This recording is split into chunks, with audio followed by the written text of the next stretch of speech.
43 on the session. Mr. 43 on the fashion. 43 VC. Baby ndinokuda ne moyo wangu wese. Tadi ndinokuda ne moyo wangu wese. Andimba kusia uri ruva rangu.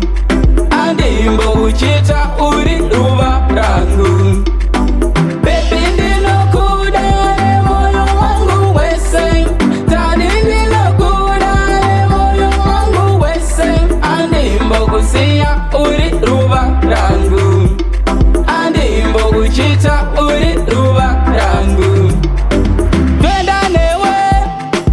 Twenda newe kuna mama baby ndichaenda newe kumadirira nondono fara newe chido chemoyo wangu ndimbonyara newe urimba femoyo asinichagara newe kwese kwandoenda ndichaenda newe saka ndinewe usatya ndinewe murudo ndinewe usatya ndinewe baby ndinokuda ne moyo wangu wese tadi ndinokuda ne moyo wangu wese andimba kusia uri ruva rangu andimba kuchita uri ruva rangu baby ndinokuda ne moyo wangu wese tadi ndinokuda ne moyo wangu wese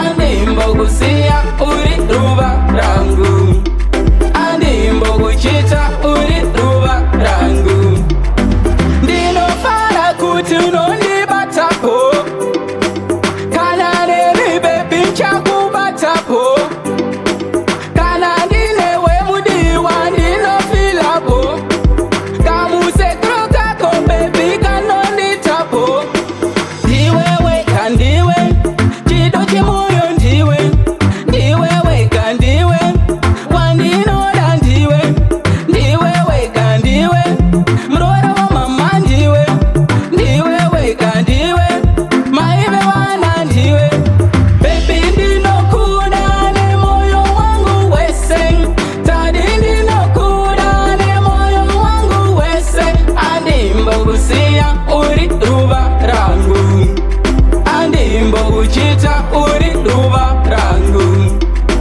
baby ndinokuda ne moyo wangu wese tadi ndinokuda ne moyo wangu wese andimba kusia uri ruva rangu andimba kuchita uri ruva rangu